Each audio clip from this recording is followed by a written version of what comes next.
The human and financial costs of climate-related flooding are already much higher, longer-lasting and far-reaching than we thought.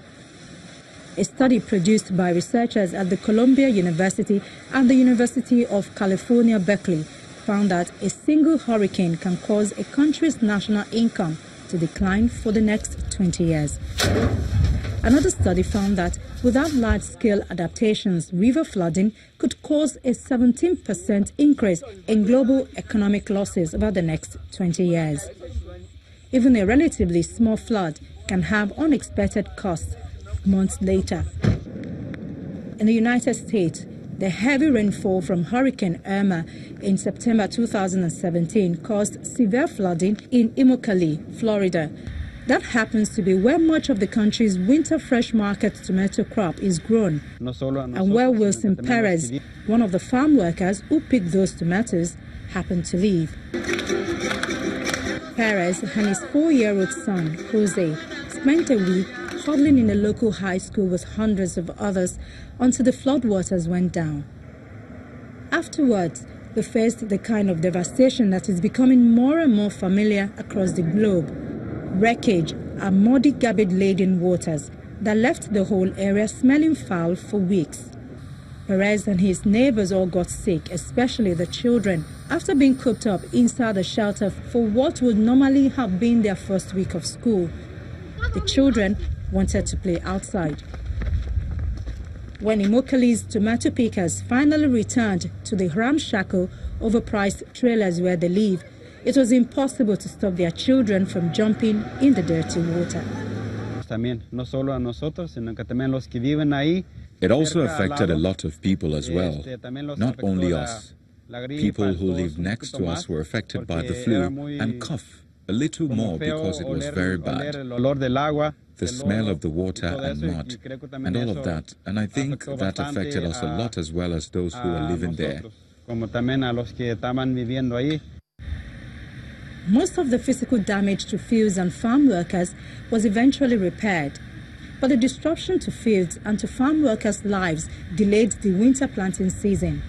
2 months later, that resulted in a shortage of tomatoes, and that in turn led prices to go up as high as double across the country, from California to Illinois. I was scared. I was very scared of what I was going to come back to. And from what I heard, I only heard that our roof was torn down and it looked pretty bad. So I was kind of worried. Not really scared, but worried that we had to come here and do more, waste more money to fix everything. It was kind of scary. Climate change is already having an impact on agriculture and food security as a result of increased prevalence of extreme events and increased unpredictability of weather patterns. Developing countries and smallholder farmers and pastoralists in particular are being especially hard hit by these changes. Many of these small-scale producers are already coping with a degraded natural resource base. They often lack knowledge about potential options for adapting their production systems and have limited assets and risk-taking capacity to access and use technologies and financial services. Recently, in San Francisco, during the Global Climate Action Summit, the Food and Agriculture Organization had a multi-stakeholder panel. The reports on gender activities. The discussion aimed to provide policymakers, civil society, development agencies, and researchers with a comprehensive set of innovative approaches and tested good practices around unlocking women and men's great potential in agriculture, food security, and nutrition policies, projects, and research, with stories from Africa, Asia, Central, and North America. Agriculture is both a problem but also a solution in terms of climate change. If you want to really counter the effect of climate change, you have to take agriculture into consideration. It's not only the energy and the transport sector, but agriculture is both impacted by climate change, the only sector that is actually impacted by climate change, but it's also the sector that can provide solutions to climate change. When you do reforestation, when you sequester carbon into the ground, this all has positive impact.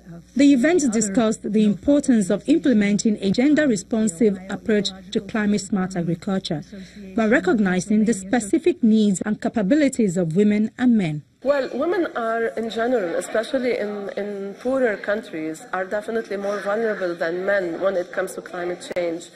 They're more vulnerable because they might not have access to finance as much as men, or they might not have land in their name which they can use as collateral to get a loan.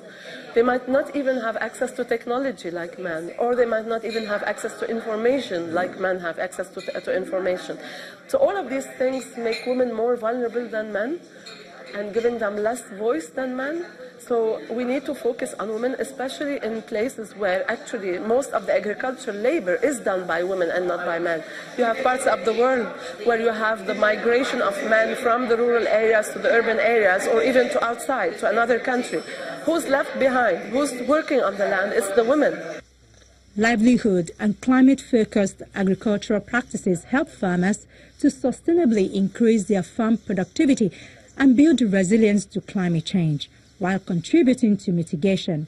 But how does this type of farming, commonly known as climate-smart agriculture, interact with gender in real-life communities? So women produce about 40% of the world's food, but in most of the places where CARE works, they're not even recognized as farmers, which means that they do not have access to the information that can help them increase productivity, or most importantly, adapt to climate change. They don't have access to inputs like seeds and fertilizer that could help them adapt. They don't have access to land, most importantly. So we're asking them to produce a lot of the world's food, but constraining them from having the resources to do so. They have a lot of knowledge about traditional practices, but they're also early adapters and early adopters of new practices. If you're able to connect them to the resources and the markets and the information that they need, they take it and run with it. And they scale it in a way that an organization like CARE could not do on their own. We really rely on the innovation and the entrepreneurial spirit of women to be able to carry the ball to the next stage. In most countries, agricultural policies and investments still fail to take into account the differences in resources available for men and women, their roles, workloads, and the differential constraints they face. We need to have political will, political leadership, in order to put into place policies that promote gender equality. So, for example, policies that look at the financing of gender plans, or maybe policies that regarding land tenure of women, or even making sure that women have IDs. In some countries, women don't even have identity cards. If you don't have an identity card, you don't exist, basically. If you don't exist, then, you can't get a loan, you can't get finance, etc., etc. So these are certain things that can be done at the political level. Then what we need to do, in addition to the political level, we need to make sure that women have access to the technology, to the finance, and to make sure that they are also being included in all capacity development activities. We also need to have the staffing at the ministry to do this type of work. So, for example, you have to look at the extension services. Do you have enough women in the extension services to talk to women? Because we know from experience that, especially in some rural areas, you need to have women who do the extension with women. So that's another thing. And for sure, we need to have a robust monitoring and evaluation system in place, because what you don't measure, you don't do. So we have to be able to measure what we're doing and make sure that women are being included in everything that we're doing. For millions of people across the world, climate change means more frequent and intense floods, droughts and storms, accounting each year for up to 90% of all natural disasters.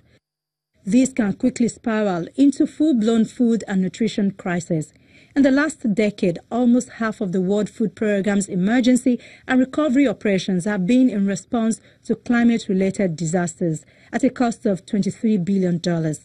With the vast majority of the world's hungry exposed to climate shocks, eradicating hunger requires bold efforts to improve people's ability to prepare, respond and recover.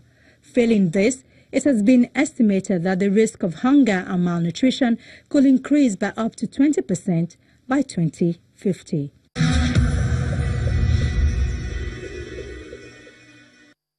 That's our program for the week. Thank you for watching. From me, Ayola Kasim, and the SFAR crew here in Lagos. It's bye for now.